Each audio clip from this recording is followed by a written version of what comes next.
I am your host, Jessica, or Yiskah Koock.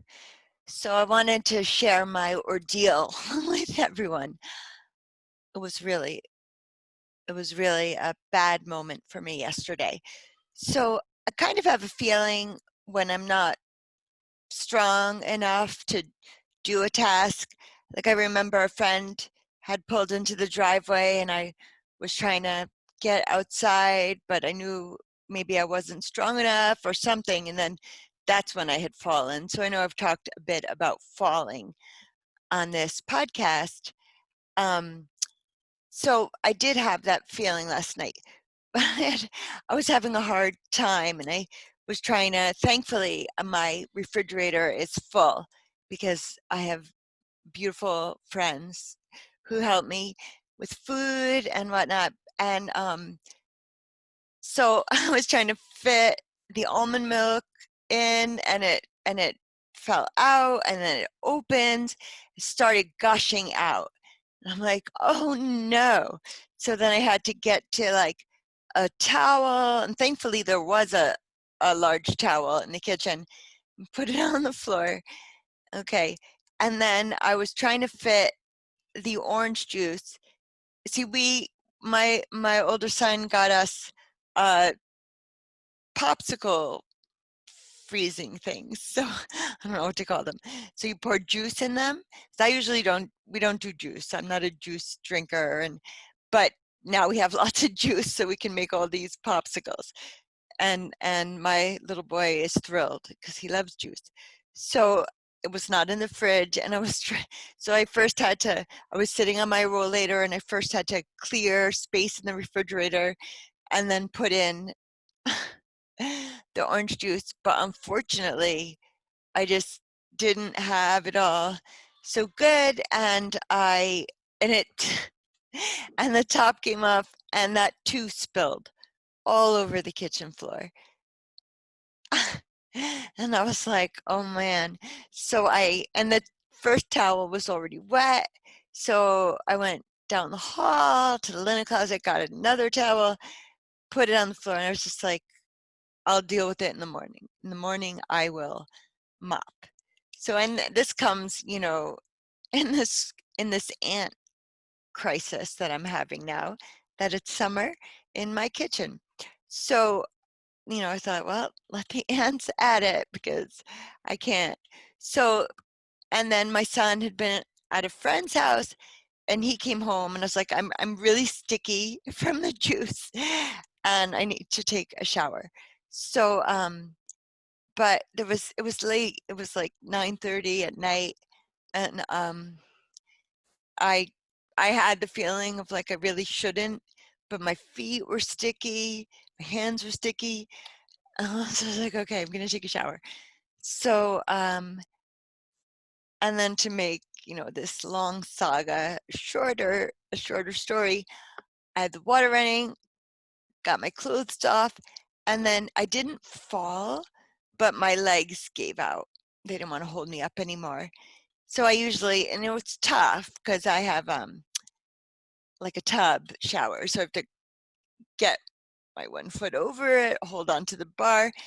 Often I have to loop my hand under my knee and pick up my right leg, or I have other ways too, but I just wasn't going to do it last night.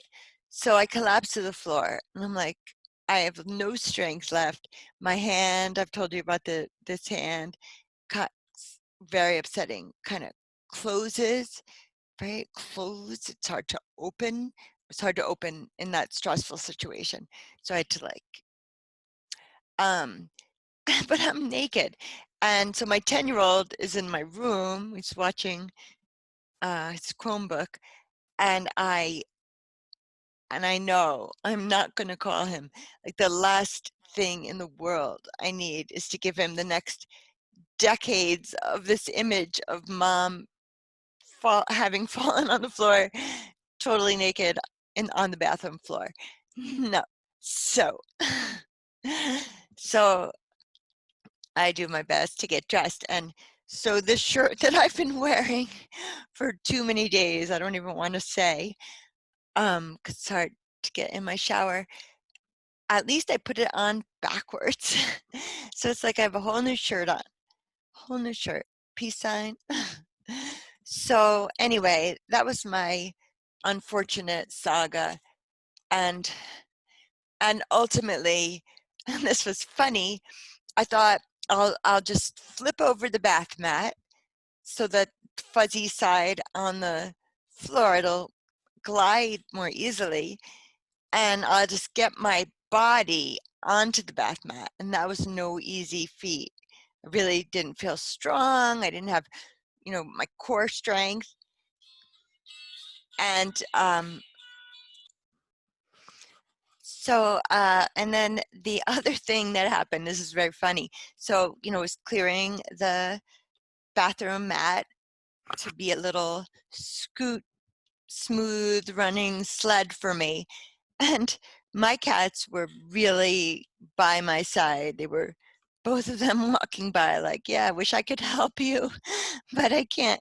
But then Bobcat sat on the tail end of my magic carpet, and I was trying to scoop myself. Once I got off the bathroom tile and onto the wood floor, it was good. But I realized Bobby's on this train. I'm like scooting us both over. But I have to hand it to the kitties. My cats are the cats meow. But of course, this is a good segue because I was thinking, so I'm trying now to get a service dog. And because my allergies have been quite harsh this for 2 seasons now with the ragweed, I assume, um, I need to get a hypoallergenic dog. So I'm working with a woman and figuring out how to do that. But because I don't know what a service dog can do, I figure a balanced dog to help me walk, but also a dog to like help me get up from having fallen. But she was aghast when I said that because she said, "You put your weight on a poor animal. Bye, honey. Have fun." Sorry. So, I mean, I would never want to harm an animal, but I was thinking maybe the dog could help me to get up because I was lying on the floor. Took everything in me to get up. So I was thinking a dog could help me to get up, and then maybe even a dog could pull the rug I was scooting on, me and Bobcat. So I was thinking that perhaps, so I don't know. I don't want to ask the wrong thing of a service dog. I will be good to the dog. I promise you that. So anyway, that was my ordeal last night. And but I'm in good spirits today, and my little boy's in good spirits today. And I will say, au revoir. And remember, emis means truth.